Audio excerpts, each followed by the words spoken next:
visualnya Alter Ego Esports ketika nantinya kita mungkin akan melihat dari kubu Rebellion Zion dengan hero Area of Effect. Entah Lolita, entah Yves. Yes. Karena kita tahu Yves ini power banget bagi Swallow. Dan bahkan kita langsung menuju ke arah traffic, ini dia. Mereka langsung menutup hero, Assassin, dan Kadita yang sangat berbahaya. Yang mungkin bisa menjadi sosok yang menakutkan untuk seorang Swallow ataupun dari Audi yang belum terlihat dari potensi permainannya. Dan kalau bisa kita saksikan juga, dari sisi kanan Chico, dia tidak terlalu concern terhadap Angela. Karena menurut Chico, mungkin, ini opini aku pribadi ya, mungkin aja Angela ini akan di-first pick sama mereka, tapi Chico akan mendapatkan 2 hero yang lebih power. Atau kebalikannya, karena kita tahu Vincent bermain dengan Fanny dan Fanny belum di-ban di sini. Mereka bisa saja membawakan Fanny Angela pada fase second pick. Apalagi Kufra yang udah ditutup sendiri. Itu dia. Udah ditutup sendiri yang memaksa akan Fanny keluar. Ketika Fanny keluar, ini didapatkan oleh siapa? Yap, karena kita juga udah mendapatkan sebuah informasi apabila Sally Boy pernah harus dikurung terlebih dahulu. Iya, Kids yang main. Iya, Kids dimainkan, di mana Sally Boy harus dipatenkan terhadap satu hero Fanny. Dan itu ternyata adalah tugas dari Cassius dan Ars. Jadi dikasih 3 minggu sampai 4 minggu dimasukin untuk ke goa. main Fanny. Betul. Bener-bener cuma buat main Fanny. Bertapa untuk bisa bermain Fanny. Dan season 11 tuh kayak udah hasilnya. Itu hasil berkilaunya bagaimana Sally Boy dengan Fanny. Yap. Tapi gak apa-apa sih analis lo. Tapi minuman gue masih diinjek juga. Masih ada isinya itu. Diinjek minuman gue sama dia.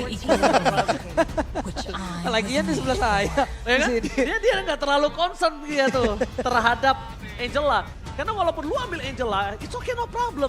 Dan sedangkan di sisi sebaliknya, kalau misalnya kita ngomongin Angela ya sekarang, Fanny ini yang menjadi perebutan. Langsung. Ini yang menjadi perebutan. Dan bahkan kalau Chico nggak deny pick terhadap Angela, ini akan cukup berbahaya, Ini Profesor. akan semakin gila lagi. Fanny berterbangan dengan Angela ini akan menjadi sebuah mimpi buruk banget, Pak. Itu namanya combo Fanny Angela. Berdengung. Nah pertanyaannya juga, Angela dari tadi di pick.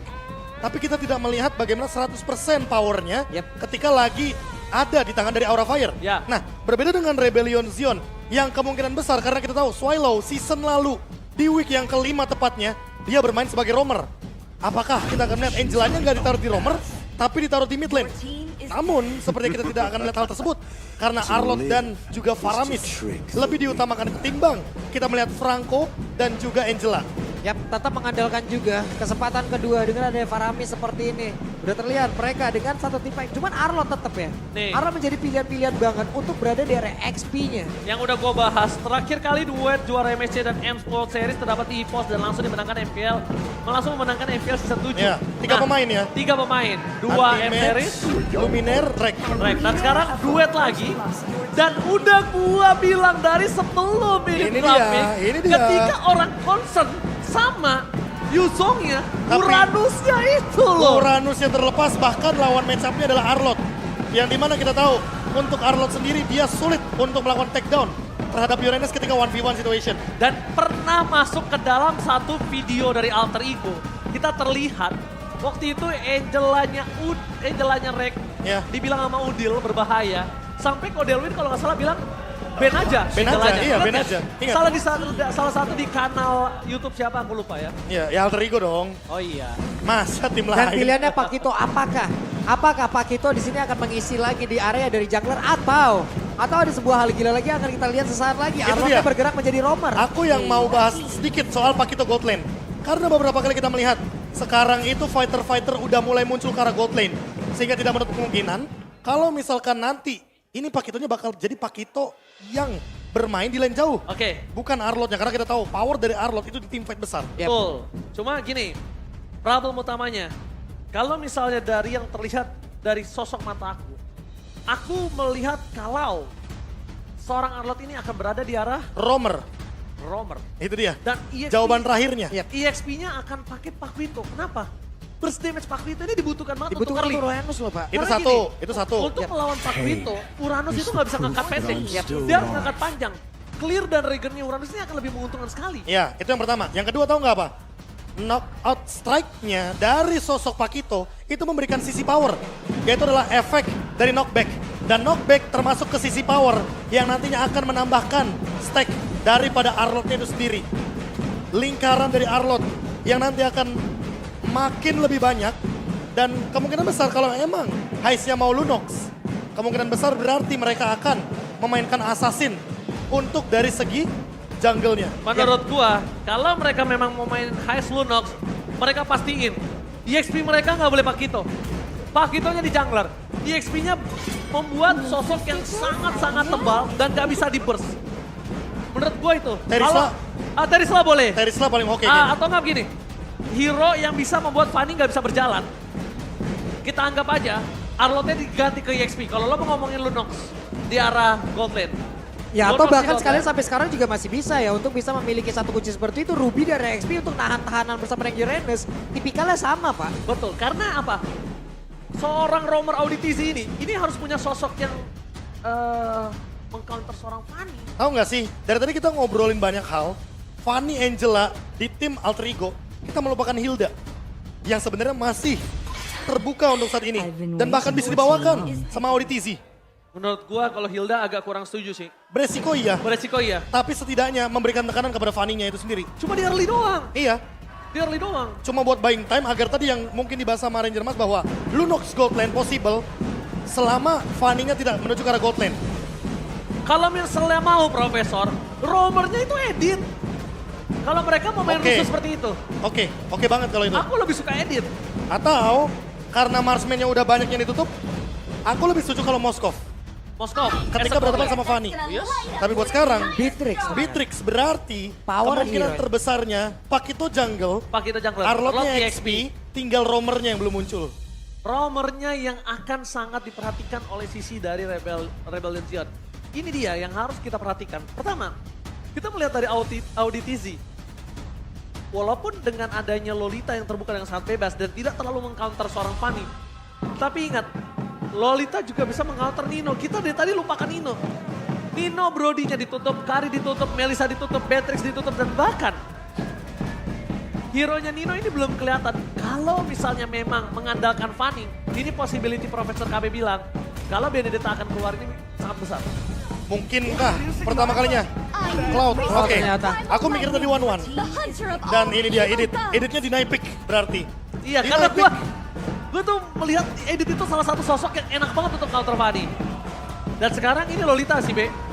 Ini Lolita Gaming, kalau mau nggak mau. Lolita ya. Lolita oke. Lo akan punya combo sama Faramisnya. Ini yang akan jadi permainan di mid to the late game. Gimana kalau menurut kalian? Coba menurut kalian apa roamer dari Rebellion Zion yang cocok? Tulis di kolom komentar. BD, tadi ya. Waktunya. Oh dibelokin lagi. Ternyata Arlotnya tetap di roamer. Arlotnya yang di roamer. Dan karena ada edit, jadi lebih pasti lagi mainin dashnya. Tapi beresiko banget. Karena kita tahu onward dari edit itu bisa menangkap satu pemain. Dan hal tersebut akan sangat berbahaya.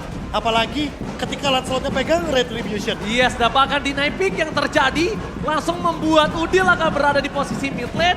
Dan bakal membuat sosok Angela mendapatkan item lebih cepat. Itu dia. Ketimbang item dia di posisi roamer. Yap, sekarang waktunya kita akan melihat bagaimana set emblem yang akan dimiliki oleh masing-masing player akan semakin penasaran lagi. Menurut kalian nih, set emblem apa yang paling pas untuk tiap-tiap player? Support. Ini benar-benar power banget dan Udil yang akan memainkan Angelanya. Tentunya dengan emblem support masih menurutku tetap powernya ada di sana. Dua purify Pull loh yourself untuk together. Oke. Pull yourself together. Basic common. Wow. Basic. Kalau kita berbicara game yang pertama, dari 5 menit awal kita hanya melihat pressure. Bahkan kita melihat rotasi yang tidak begitu berimbang. Karena Kars sama Pai ini benar-benar ketinggalan jauh banget untuk dari segi rotasi awalnya. Hanya saja kita melihat beberapa kali Vincent yang menjadi korban ketika dia tidak memiliki Tone Rose gara-gara efek cutthroat yang begitu mengerikan. Nah ini dia, Heist Amor sempat mainin shotgun, sempat mainin Wesker tapi tidak sampai dengan late game 40 dan juga Ranger Mas. Iya. Makanya aku sempat mempertanyakan, apakah sebenarnya permainan jarak dekat itu bisa menjadi jawaban? Karena kita melihat sempat ada satu buah Wesker dengan burst damage yang begitu tinggi dari Heist Amor. Cuma bedanya mungkin kalau kita berbicara soal menit-menit yang ke-16, menit-menit yang ke-18, kita melihat Alter Ego Esports beresiko banget kalau mereka tidak melakukan pick off.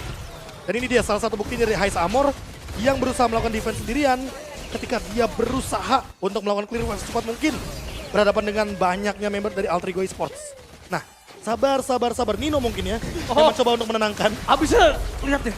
Gila, barbar banget. Teamfight terus. Alter Ego teamfight terus. Akhirnya Nino sebagai gold laner yang menenangkan. Lihat tuh Nino, nah ini agak pelan kenapa? Dia tuh nggak punya attack speed. Jadi pasifnya tuh nggak nyala. Iya. Iya, tadi pasifnya nggak nyala kalau kamu lihat. Apalagi ditambah dengan Breastmate kan, ingat. Iya. Dia mengandalkan sustainability, bukan soal damage doang. Dan ini dia salah satu momentum ketika dengan Rainernya lagi-lagi Heist Armor bener-bener show. Dan ini dia maksudku, satu momen dimana dengan lifesteal yang cukup, tapi Lordnya yang harus mendapatkan begitu banyak perlindungan untuk di early ini. Wah, berat banget sih Leslie-nya ya. Iya, makanya. Tapi dia seenggaknya menangin match up lawan Cloud-nya dulu. Iya, itu satu. Itu satu. Tapi kalau lu udah mulai ditempel Uranus sama Pasha. Dia pakai Rapture. Ini dia. Dari momen kill awal sampai dengan poin 1-2, walaupun poin kill pertama dari Alter Ego benar-benar didapatkan di arah mid lane, ini ternyata tidak menjadi jawaban. Karena itu nggak cukup sepenuhnya ketika memang Silly Boy benar-benar tidak mendapatkan space farm yang cukup. Dan kalau kita melihat di top lane ini dia, ketika Kars benar-benar menunggu Nino, menunggu Udil agar mereka tidak show di arah top lane, agar mereka tidak menjadi backup di arah top lane.